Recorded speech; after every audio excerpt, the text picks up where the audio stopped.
में शायद मिला होगा, अहंकार नहीं है, घमंड नहीं है, लेकिन ये पुराण में ये कथा मिली है। खोज खोज करके मंच पर दे दिया करते हैं, हम लोगों का वही काम है।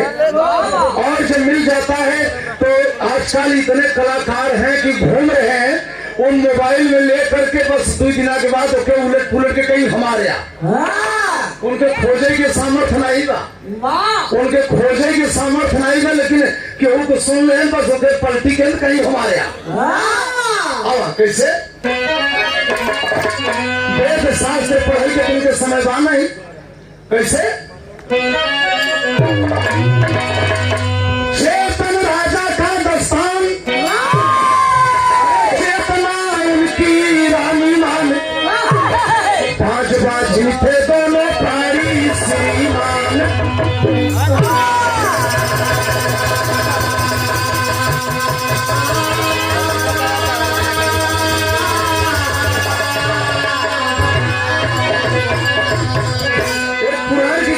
पुराण में मिला है एक सतयुग में चेतन राजा है जिनके औरत का नाम चेतना, और दोनों प्राणी बाज थे, और गंगा रोज स्नान करते थे। मन में उर्गलानी है कि हमारे भगवान कोई औलाद नहीं दिया, और गंगा नहाने जाते हैं। तेरी का भाव है कैसे,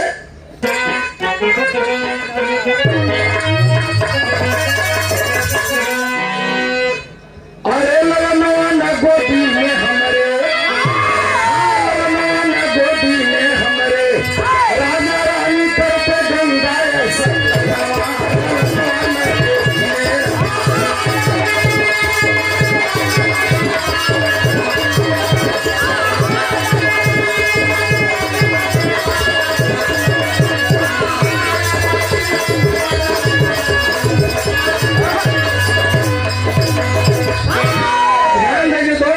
विरह का अर्थ क्या होता है, राजा रानी करते गंगा ऐसा नवा ललनवा न गोदी में हमरे। लोग जाते हैं जब राजा रानी नहाए, लोग ताना मारते हैं, बजवा आगे पड़ गया, बजनिया आगे पड़ गया, पता नहीं दिन बीते की। राजा रानी चिंता में परेशान है। उस दिन जाके दोनों प्राणी आपस में विचार किए कि ब्रह्मा के बिटिया के गोदी में डूब के मर जाई। गंगा जी ब्रह्मा के बिटिया ही लेके खोज लिए कोनो वेद में भाई, और ब्रह्मा की बिटिया गंगा जी, और ये दोनों प्राणी स्नान करके यही मन में भाव बनाते हैं गंगा जी में डूब के मर जा। और जब दोनों प्राणी डूबे के प्रयास करते हैं, गंगा मैया प्रकट कर, राजा रुक जाओ, आप कहाँ से आए हैं? अरे आप राजा इतने चक्रवर्ती राजा हैं, अरे आप हमारे गोदी में जान दे रहे हैं, तो हमको दुनिया ताना मार रही है। कहते एक सवाल है, कहता बिरहा सुने वाले जरा ध्यान दे, गपोड़ा न हो। गंगा मैया कहे कि तुम्हारे एक शर्त रखो कि जो हम मांगेंगे तो हमारा भी देगा। चेतन राजा बोले जो मांगिए माँ हम तैयार हैं। कहे तुम्हारे गोदी में 8 पुत्र 1 बिटिया हम देते। देख ले कोनो पुराण में ही बाकी नहीं बा, 8 बेटवा 1 बिटिया देते, लेकिन याद रखे कि 18वां बेटवा हमार और 7 बेटवा और 1 बिटिया तोहार। राजा एकदम जिम्मेदारी ले लिए, कौल कसम खा गए, कहा ठीक है माँ, 1 बेटा आपका 7 बेटा हमारा। बिरहा लोग गावता बहुत सुनत है, आप लोग बजावत है, देखा और वरदान पाएंगे। माई की कृपा गंगा जी का, राजा के 8 बेटवा पैदा हुए, 1 बिटिया। धीरे धीरे लड़का सयान भय, 7 लड़का 1 बिटिया के शादी कई है। जे करके बेटवा कहू गंगा जी की बेटवा है, तिल का हारे नहीं आवत है। अब चले धीरे धीरे जब 7 को दिया हो गया, तो गांव वाले विचार कहने की अब 1 बेटुआ राजा का राजकुमार रड़ुआ रहे। तो बीच में गंगा जी राजा का किला चेतन राजा के यहाँ पर शादी तय होता, गंगा वहाँ पर जौन के गंगा जी के बेटुआ रहा। बारात चलो था, तिलक पर अच्छा भाई होकर दिया न हो जाए, लेकिन देखा जब गांव वाले अगुवाई करके रचाए थे। बिरहा शैली में तर्जमा मंगा कैसे, अच्छा जब बारात चलता है बेटवा के तो होता बा।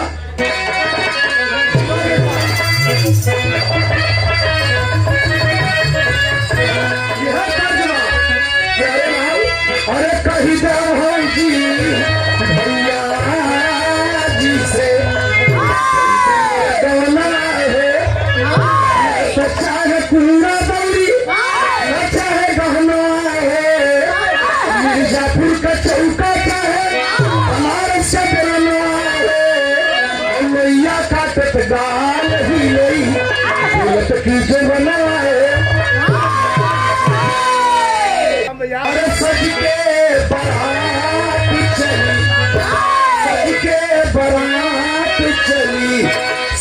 ससुर के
जब राजा साहब के 8वां बेटवा को बारात चली खूब सज धज के, और जब टोंगा को हो सवारी अब वहाँ पर महाराजा के पास जाए कि बारात विचार करे।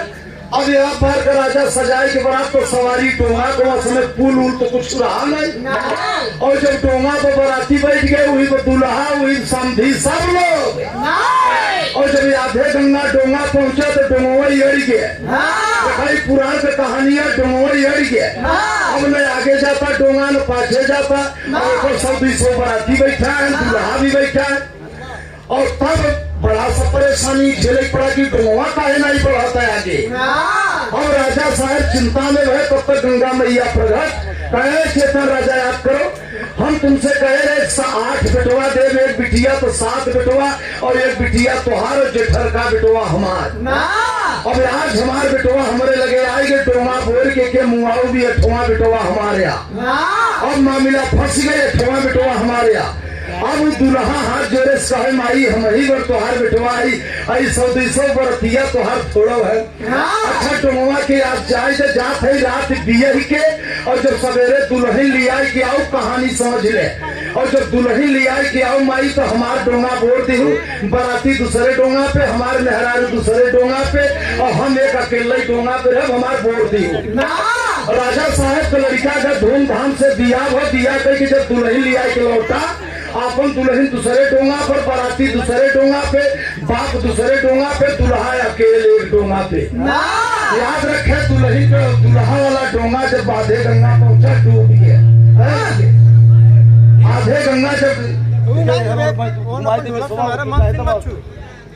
और जब आधे गंगा पहुंचा तो डोंगा डूब गया, दूल्हा खत्म हो गया। विचार के दुल्हन तो विधवा हो गया, लेकिन कहानी से समझे आगे का होता तेरी में बेटा।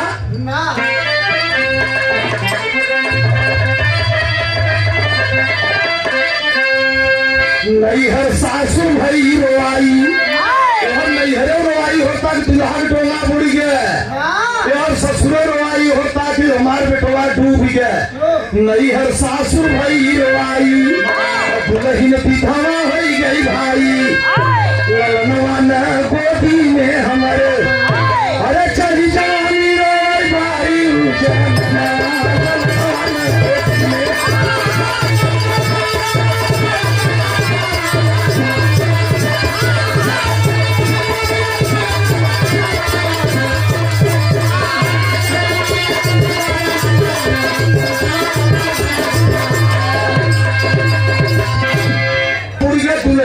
उन्हीं से लौट दिया है लड़के बेटा उतने लौंडई हो।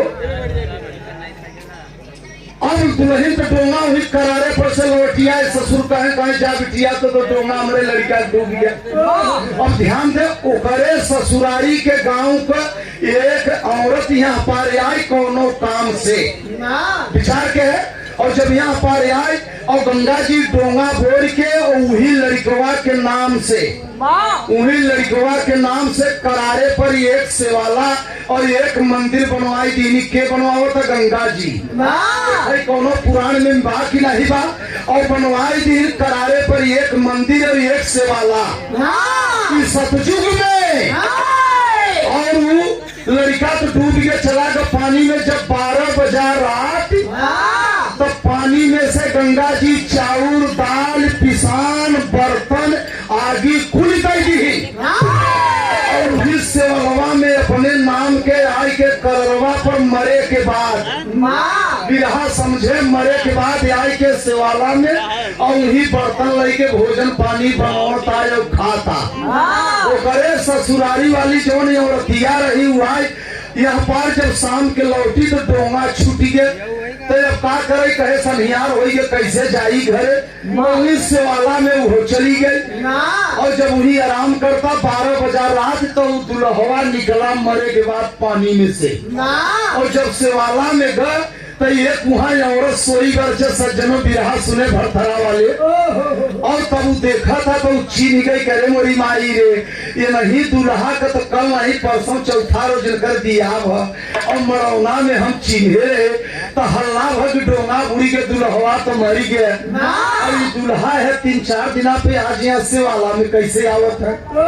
वो दुल्हा मरे पर गंगा जी के भोजन लेके आई यहाँ बनाए सिखाए से वाला में और उन्हीं मेहरुओं के खियाए और खियाए के सब 3 बजा तो दुल्हवा मरे तो फिर चला गए गंगा जी में।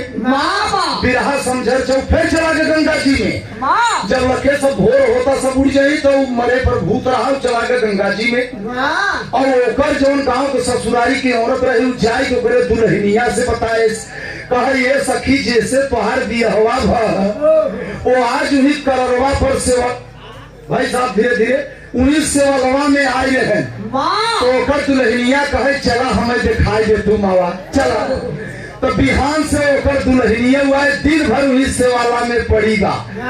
जब 12 बजा रात तो चिमटा कराही भाई साहब चाय वाले चिमटा कराही बर्तन सब लई के पिसान दाल आज उस सेवाला में मरे पर बनवाता भोजन मुर्दा और भोजन बनाई के और 3 भोग लगाए थे 2 औरत एक अपन बियही औरत का और एक वहाँ औरत का एक अपन। तब ये औरतिया चीन गए कहे अरे इतना हमारा स्वामी है कोहबरे में चिन्हे रही बिरहा सुनत है। और तब वो करे बाद जब बिहान 3 बजा रात फिर चला गया पानी में। तो जब वो करे ससुरारी वाली जाए लगी अपने घरे कहे चला कहे अब हम न जाओ दुल्हनिया वही सेवाला में रह गई। रोज भोग करावे पानी में से वो निकले और रोज भोग करावत करा मुर्दा से भोग करावत दुल्हन मरे के बाद भोग विलास करता मुर्दा। पुराण का कहानी याद रखा। और वो मुर्दा से होकर बियही औरतिया गर्भवती हो गई। अब ध्यान दे प्यारे लाल मुर्दा से बियही औरत गर्भवती हो गई। और जब गर्भवती हो गई तो कर दुल्हनिया कहे कि तू 3 बजे तब हो रही है तो वही गंगा जी में चला जाता है हमारे पेटे में लड़का रही है अब हम कहाँ जाब लेके तो कहत का मर्दवा जो मरा रहा कहे हमारे ससुरे हमारे घरे चली जाए अपने ससुरे कहे स्वामी जी तुहार हल्ला हो गए डोंगा बुड़ी गए तू तो मरी गए और हम जा तो पेट फुला हमके क्यों रखे। तो देखा गाना में हो सका कहानी बहुत मजेदार है। तो देखा विचार के है कि कहानी कहत का बा कैसे बेटा पैसा ले ले बड़े भाई लोरी पहलवान ग्राम सभा भरतरा से 201 रुपए का पुरस्कार भैया की नमस्ते बा। धनिया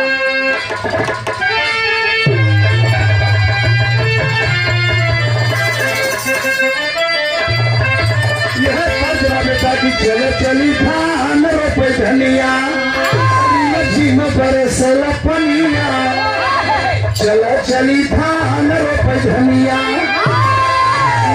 कहता मुर्दवा अरे जा तू ससुरार मोरी दुलही जा तू ससुरार मोरी दुलही और कोई नहीं करी है इनकार, जातु ससुराल मोरी।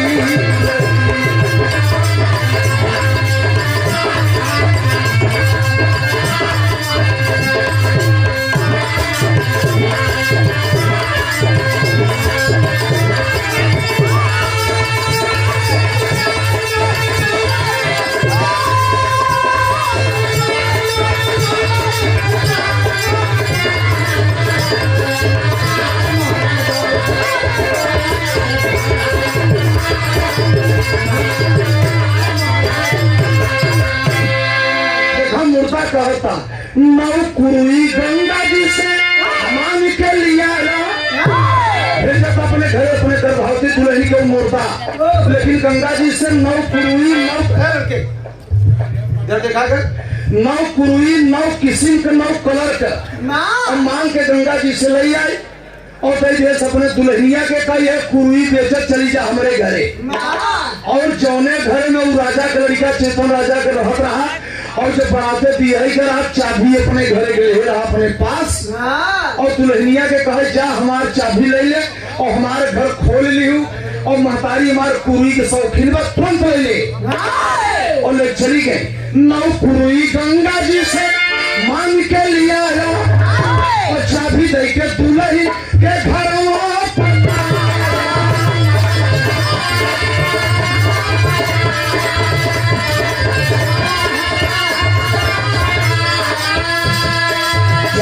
ससुराल मोरी, जातु ससुराल मोरी ये जाना में रही है सुकुमार की जातु ससुराल मोरी।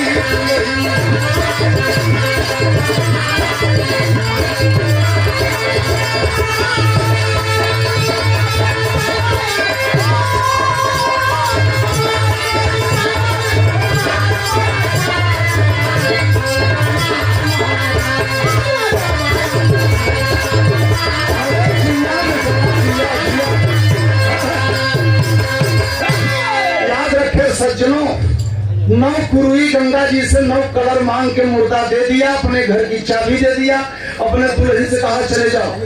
और दुल्हन पूछे जब अपने ससुरे पहुंच गए तो ओकर सास जब देखे तो कहे कुरुई तो बहुत बढ़िया ले हैं, तो पहले भौंकी सिकौली कुरुई यह कुछ रहबे किया साथियों। और 9 कुरुई लई के और दुल्हनिया गर्भवती से कहे सोकर ससुइया कहे बहन तोहरे पेटे में गडेला बा तू कहाँ जाबू। अब एक राजकुमार के बिटिया मुर्दा से लड़का ले पीठे में भाई अच्छे कहानी के समझे मरे के बाद वो करे बात तब कहे कि अम्मा हमारे पेटे में लड़का बा हम अब अजुए हो जाए काले हो जाए हमें एक घर दे दे तू। तो कहे हमारे घर नहीं खाली बा, एक ही घर खाली बा और उन्हीं में चली जा रहा, लेकिन ओकर ताला बंद बा, हमारे बेटवा गंगा जी में डूब गया। तू ससुइया नहीं जाना तक हमारे असली को तो हिया ही है यहाँ। तो कहे अम्मा ताला बंद बा तू दे जा हम ताला खोल दे। तो राजा का ताला भी तो कुछ रहा हुए कायदे का, लेकिन मुर्दवा चबिया दे रहा और चाबी दुल्हनिया ले रही, ताला खोल के घरे में हो गई और मालिक की कृपा करे बेटवा पैदा हुआ। और जब बेटवा पैदा हुए तो गीत सोहर मंगल सब होता और तब वह रनिया एक नीचे को देखे चमाइन लगाई दे जो लोग मुर्दवा के और दिया रही हो तो कर सकते तो बात के समझा, लेकिन अब सब जानते हैं कि बेटवा तो उनके मर गया बा और चमाई लगाए दे नीचे पे दे तो रोज चमैनिया जाए सऊदी नमीजा करे। एक दिन चमैनिया वही रह गई। आई 12 बजे रात मुर्दा पानी में से निकले तो भोजन बनवाई से वाला में और भोजन बनाई के तो अपने मेहरारू के घरे लेके जाता सऊदी में खियावे बदे बिहार में तर्ज बा बेटा कभो एक बाबू राम कैलाश गावा करे इलाहाबाद से तो कैसे गावा इलाहाबादी में रागी तर्ज में कहीं मछी मबर सही सा ओ ना हो पिया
पतिदेव सौरी में ले गए भोजन कराए और चमैनिया जब वहां देखे 12 बजे रात सौरी में तो अरे इतना राजा का लड़का और डोंगा बुड़ी गया हम मर गए तो ये यहाँ कैसे आई गए अब जाई कर नहीं वहां से बताई दे कहा ये रानी साहब कहे का कहे जो तोहार बेटवा गंगा जी में बुरा रहे और जौन के जेके नीचे दे हमें लगाए हैं वो नहीं के भोजन लेके 12 बजे रात आई रहे अपन लड़का खिलाए 3 बजे रात गए अपने मेहरारू से बोलन बतियाने फिर चला गए गंगा जी में। अब ओकर महतरिया कहे हम देखा अपन बेटवा मोहारा पर बिहान से कंकड़ बिछाई के कंकड़ और उन्हीं को सोई गई तो ककरा पे नींद लागे कंकड़ पर सोई गई ठीक 12 बजे रात होकर मुर्दापति उठा पानी में से निकला सेवाला में भोजन बनाई के और सौरी में अपने मेहरारू के भोजन लेके आई गया और अपने मेहरारू से बोला बतियान भोजन कराए अपन लड़का खिलाए। जब 3 बजे रात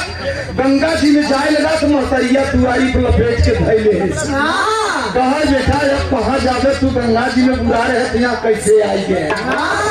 अब मुर्दा बताओ था कि मावाई हमारी असली दुल्हनिया मुर्दवा बताओ था कि हमारी असली दुल्हन हो तुम्हारी असली ना किया मावा हमें तो गंगा जी नहीं हम तो मरे पर आवत है तब महतरिया कहे बेटवा करे तोरे मरे पर लड़का हो रे मावा हमें जाए तो गंगा जी के लगे हमारे बेटवा का पर ही कर और इसी मुनि संत दुआरे बुलाए के खियावा और गंगा जी के न्योता दे धूमधाम से चेतर राजा बरही फान के संत मुनि भिक्षु भिखारी खियाई के गंगा जी के न्योता दिए वो हमें गंगा जी आई गए और जब गंगा जी आए तो न्योता खाई और गरबा जो है ऊपर लड़कवा मुर्दवा के गोदी में उठाए लिए और जब मुर्दा के लड़का उठाए ले गोदी में तो लड़का के अमर कर दिए और तब ओकर मुर्दवा के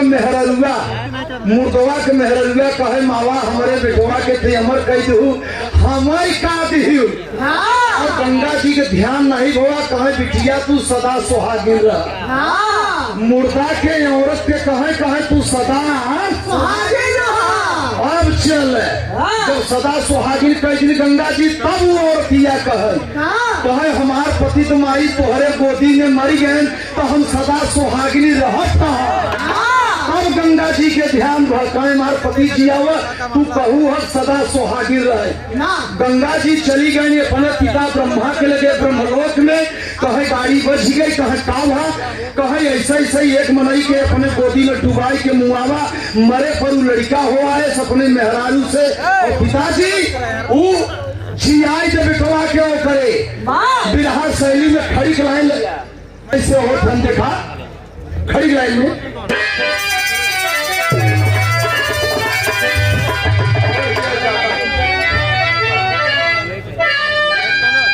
सदा सुहागिन गंगा जी तब कैली गलिया जागल मुर्दा का कर्म हो गंगा रनी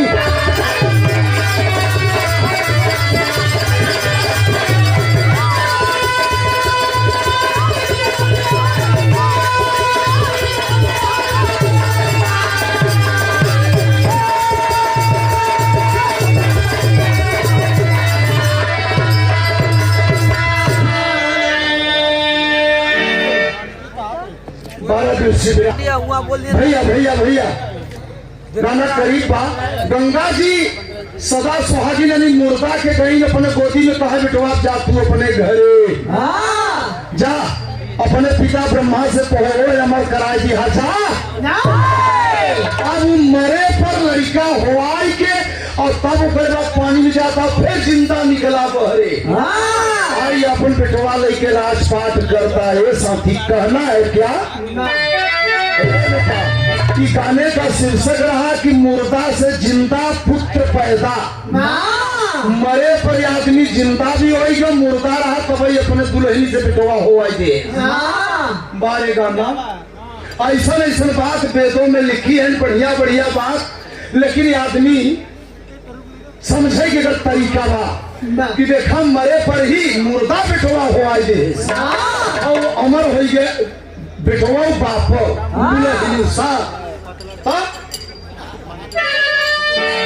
महाबली गुरु पंचम लखन राम यथा पुजारी प्यारे कलम चलाए सींचर है फूला भाई साहब शांति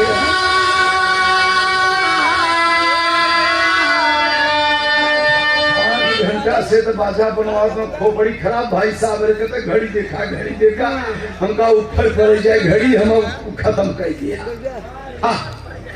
तो क्या कर दे कमेटी वाले भाई के पास बहुत समय के बाजा जब बिगड़ा तब नहीं ध्यान दें ललनवाना गोदी में हमारे